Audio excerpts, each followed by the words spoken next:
இலங்கையின் முதற்தர சுற்றுலா தலம் ரீச்சாவின் மாபெரும் உணவு திருவிழா ஆகஸ்ட் மாதம் 7, 8, 9 மற்றும் 10 தேதிகளில் மாலை 6 மணி முதல் 10 மணி வரை இன்றே டிக்கெட்டுகளை பெற்றுக் கொள்ளுங்கள்.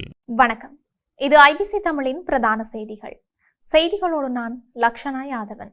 முதலில் தலைப்புச் செய்திகள். மக்களுக்கு கொடுத்த வாக்குறுதிக்கு மாறாக என்பிபி அரசாங்கம் செயற்படக்கூடாது, இபிடிபி வலியுறுத்து. நெடுங்கேணி ஒழுமடுவில் மக்கள் குறைகள் சந்திப்பு நடத்திய ரவிகரன் எம்பி. பௌத்த விழுமியங்களை சமூகத்தின் அடித்தளமாக மாற்றுமாறு பிரதமர் வலியுறுத்து. வவுனியா மாநகர சபை முதல்வர் பணி நீக்கம், வெடித்த ஆர்ப்பாட்டம், வர்த்தக நிலையங்களுக்கு பூட்டு. யாழ் மறை மாவட்டத்தின் புதிய ஆயரை அறிவித்தது வத்திக்கான். அரசாங்க அதிகாரி போல் நடித்து பண மோசடி, அதிரடியாக கைது செய்யப்பட்ட நபர். இருவேறு குற்றச்சாட்டில் 3 சந்தேக நபர்கள் கைது. அம்பாறையில் நீரில் மூழ்கி முதியவர் பலி. தொடர்பான விரிவான செய்திகள்.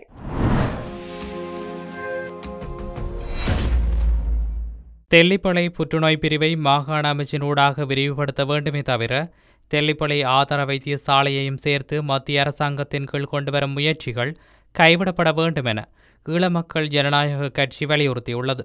அத்துடன் தமிழ் மக்களுக்கு கொடுத்த வாக்குறுதிக்கு மாறாக தேசிய மக்கள் சக்தி அரசாங்கத்தின் செயற்பாடுகள் அமையக்கூடாது என்றும் அக்கட்சி சுட்டிக்காட்டியுள்ளது.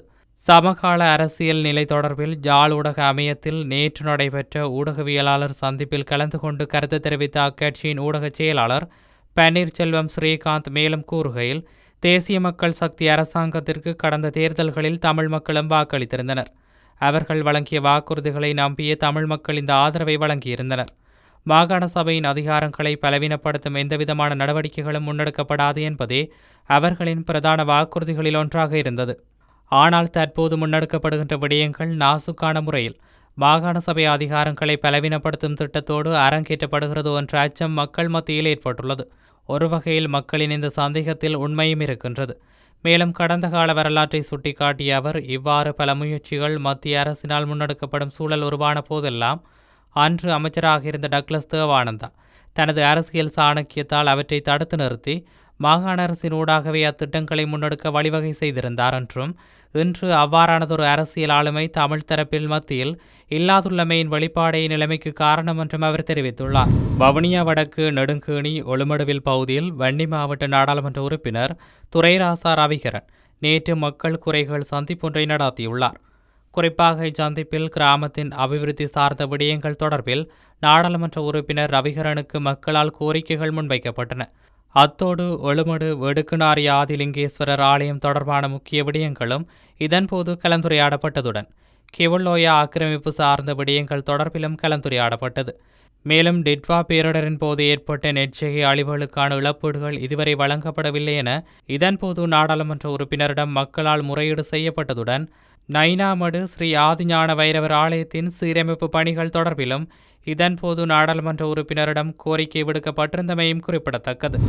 உன்னதமான பௌத்த விழுமியங்களை சமூகத்தின் அடித்தளமாக மாற்றியமைக்க முடியுமாயின் அமைதியான, நீதியான, சுவீட்சமானதொரு இலங்கையை இலகுவாக கட்டியெழுப்ப முடியும் என்று பிரதமர் கரணி அமரசூரிய நம்பிக்கை தெரிவித்துள்ளார். பொசன் பௌர்ணமி தினத்தை முன்னிட்டு விடுத்துள்ள வாழ்த்துச் செய்தியிலேயே பிரதமர் கலாநிதி கரணி அமரசூரிய மேற்கண்டவாறு குறிப்பிட்டுள்ளார். அவர் தொடர்ந்தும் தெரிவித்துள்ளதாவது, இலங்கையில் ஸ்ரீ சம்புத்த சாசனத்தை ஸ்தாபித்த மஹிந்த தேரரின் வரலாற்று சிறப்புமிக்க தர்மதூது பணியை நினைவுகூறும் உன்னதமான பொசன் பௌர்ணமி தினமானது ஆன்மீக புரிதல், ஞானம் மற்றும் சமூக சமத்துவத்தை எமக்கு ஞாபகமூட்டும் மிகவும் உன்னதமானதொரு தினமாகும்.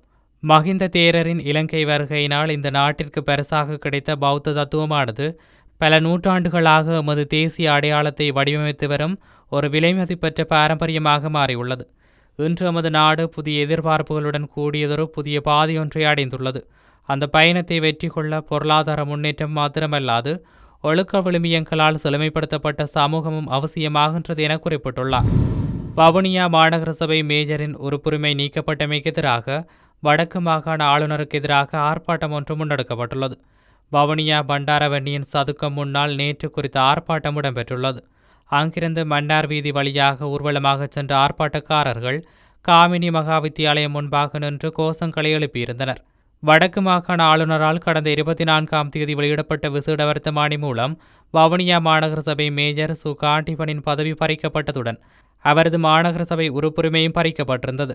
குறித்த ஆர்ப்பாட்டத்தில் நாடாளுமன்ற உறுப்பினர்களான ரிசாட் பதியுதீன், ப. சத்தியலிங்கம், முன்னாள் நாடாளுமன்ற உறுப்பினர்களான சிவசக்தி ஆனந்தன், வினோதர ராதலிங்கம், முத்து முகமது, முன்னாள் வடமாகாண சபை உறுப்பினர்களான சே. மயூரன், சிவனேசன், உள்ளூராட்சி மன்ற உறுப்பினர்கள், ஆதரவாளர்கள் மற்றும் பொதுமக்கள் என பலரும் கலந்து கொண்டிருந்தனர். அத்தோடு வவுனியா மாநகர சபை மேஜரின் பதவி நீக்கத்தை கண்டித்தும் வடக்கு ஆளுநருக்கு எதிராகவும் வவுனியா நகர பகுதியில் சில வர்த்தக நிலையங்களும் மூடப்பட்டுள்ளன. வடக்கு ஆளுநரின் ஜனநாயக படுகொலையை கண்டித்து வர்த்தக நிலையங்களை மதியம் வரை மூடுமாறு ஆர்ப்பாட்டத்தினை ஏற்பாடு செய்தவர்களால் கோரிக்கை விடப்பட்டிருந்தது. குறித்த கோரிக்கைக்கு அமைவாக வடக்கு ஆளுநரின் செயற்பாட்டை கண்டித்து வவுனியா நகர பகுதியில் இருந்த வர்த்தக நிலையங்களில் 50 விதமான வர்த்தக நிலையங்கள் சுமார் 3 மணி நேரம் மூடி தமது எதிர்ப்பை வெளிப்படுத்தியிருந்தனர். ஏனைய வர்த்தக நிலையங்கள் வழமை போல் செயற்பட்டிருந்தமை குறிப்பிடத்தக்கது. யாழ்ப்பாண மறைமாவட்ட புதிய ஆயராக ஆயர் ஆண்டன் ரஞ்சித் ஆண்டகை வத்திக்கானால் நியமிக்கப்பட்டுள்ளார். இவர் கொழும்பு உயர்மறை மாவட்டத்தின் துணை ஆயராகவும் மட்டக்களப்பு மறை மாவட்டத்தின் அப்போஸ்தலிக்க பரிபாளராகவும் பணியாற்றியுள்ளார். 1966ஆம் ஆண்டு யாழ்ப்பாணத்தில் பிறந்த இவர் 2000 ஆண்டு கொழும்பு மறை மாவட்ட குருவாக திருநிலைப்படுத்தப்பட்டு பல இடங்களிலும் சமய கல்வி மற்றும் நிர்வாக பணியாற்றியுள்ளார். தொடர்ந்து ஜூலை 2020இல் திருத்தந்தை பிரான்சிஸால் கொழும்பு மறை மாவட்டத்தின் துணை ஆயராக நியமிக்கப்பட்டார். மட்டக்களப்பு மறை மாவட்ட ஆயரின் ஓய்வுக்கு பின்னர் அங்கு அப்போஸ்தலிக்க பரிபாளராகவும் பொறுப்பேற்றார். இலங்கையில் தேசிய கத்தோலிக்க இளைஞர் ஆணைக்குழுவின் பொறுப்பாளராகவும் செயற்பட்டு வந்துள்ளார். இந்த சூழ்நிலையில் திருத்தந்தை 14ஆம் லியோவினால் யாழ்ப்பாண மறை மாவட்ட ஆயராக தற்போது நியமிக்கப்பட்டுள்ளார்.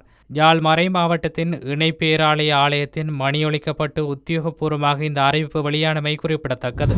இறைவரி திணைக்களத்தின் அதிகாரி என போலி அடையாளத்தை காட்டி பண மோசடியில் ஈடுபட்ட நபர் ஒருவர் கைது செய்யப்பட்டுள்ளார். கல்கமுவ பகுதியைச் சேர்ந்த 50 வயதுடைய நபர் ஒருவரை இவ்வாறு கைது செய்யப்பட்டுள்ளார். கொம்பனி தெரு காவல்துறையினரால் குறித்த கைது நடவடிக்கை முன்னெடுக்கப்பட்டுள்ளது. இறைவரி திணைக்களத்தின் அதிகாரி என தன்னை அறிமுகப்படுத்திக் கொண்டு சந்தேக நபர் பல்வேறு நபர்களிடம் பண மோசடி செய்துள்ளதாக கொம்பனி தெரு காவல் நிலையத்தில் அளிக்கப்பட்ட முறைப்பாட்டின் அடிப்படையில் இந்த நடவடிக்கை எடுக்கப்பட்டுள்ளது.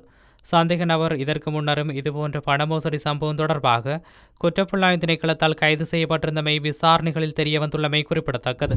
இருவேறு குற்றச்சாட்டில் 3 சந்தேக நபர்கள் கைது செய்யப்பட்டுள்ளனர். தருமபுரம் போலீஸ் பிரிவிற்குட்பட்ட புளியம்பொக்கனை பகுதியில் நேற்று அதிகாலை வீதி சோதனையில் மேற்கொண்ட போலீசார் குறித்த கைது நடவடிக்கையை முன்னெடுத்துள்ளனர். இதன்போது விசுவமடு பகுதியிலிருந்து அனுமதியின்றி மரங்களை வெட்டி யாழ்ப்பாணம் கொண்டு சென்ற 2 கப்ரக வாகனம் போலீசாரின் வீதி சோதனையின் மூலம் பறிமுதல் செய்யப்பட்டுள்ளதுடன் புளியம்பொக்கனை பகுதியிலிருந்து சட்டவிரோதமான முறையில் அனுமதி பத்திரமின்றி மணலேற்றி பயணித்த டிப்பர் வாகனம் ஒன்றினையும் போலீசார் பறிமுதல் செய்துள்ளனர். குறித்த சம்பவத்துடன் தொடர்புடைய சந்தேக நபர்களையும் தடையக பொருட்களையும் நீதிமன்றில் முற்படுத்த நடவடிக்கை எடுக்கப்பட்டுள்ளதாக தருமபுர போலீசார் தெரிவித்துள்ளனர். அம்பாறையில் நீரில் மூழ்கி முதியவர் ஒருவர் உயிரிழந்துள்ளார். குறித்த சம்பவம் நேற்று இடம்பெற்றுள்ளது. இச்சம்பவத்தில் 63 வயது மதிக்கத்தக்க வளத்தாப்பட்டி பகுதியைச் சேர்ந்த 3 பிள்ளைகளின் தந்தையான ராஜு என்பவரை உயிரிழந்துள்ளார். அம்பாறை மாவட்டம் சம்மாந்துறை காவல் பிரிவிற்குட்பட்ட பழைய வளத்தாப்பட்டியில் முற்பகல் வேளையில் இச்சம்பவம் இடம்பெற்றுள்ளது. குளம் ஒன்றில் குளிக்கச் சென்று நீரில் மூழ்கி மரணமடைந்த முதியவரின் சடலம் நீண்ட போராட்டத்தின் பின்னர் மீட்கப்பட்டுள்ளது. சம்பவ இடத்திற்கு வருகை தந்த அம்பாறை மாவட்ட உயர்காப்பு மற்றும் அவசர மீட்பு குழுவினர் பொதுமக்களுடன் இணைந்து முதியவரின் சடலத்தை மீட்டெடுத்துள்ளனர். அத்துடன் குறித்த சம்பவம் தொடர்பில் சம்மாந்துறை காவல்துறையினர் மேலதிக விசாரணைகளை முன்னெடுத்து வருகின்றமை குறிப்பிடத்தக்கது. செய்திகளின் நிறைவாக மீண்டும் தலைப்புச் செய்திகள். மக்களுக்கு கொடுத்த வாக்குறுதிக்கு மாறாக NPP அரசாங்கம் செயற்படக்கூடாது, EPTP வலியுறுத்து. நெடுங்கேணி ஒழுமடுவில் மக்கள் குறைகள் சந்திப்பு நடத்திய ரவிகரன் MP. பௌத்த விழுமியங்களை சமூகத்தின் அடித்தளமாக மாற்றுமாறு பிரதமர் வலியுறுத்து. வவுனியா மாநகர சபை முதல்வர் பணி நீக்கம், வெடித்த ஆர்ப்பாட்டம், வர்த்தக நிலையங்களுக்கு பூட்டு. யாழ் மறை மாவட்டத்தின் புதிய ஆயரை அறிவித்தது வத்திக்கான். அரசாங்க அதிகாரி போல் நடித்து பண மோசடி, அதிரடியாக கைது செய்யப்பட்ட நபர். இருவேறு குற்றச்சாட்டில் 3 சந்தேக நபர்கள் கைது. அம்பாறையில் நீரில் மூழ்கி முதியவர் பலி. இத்துடன் IBC தமிழின் பிரதான செய்திகள் நிறைவு பெற்றன. செய்திகளை உடனுக்குடன் அறிந்து கொள்ள IBC தமிழ் என்ற எமது YouTube பக்கத்தினூடாக இணைந்திருங்கள். வணக்கம்.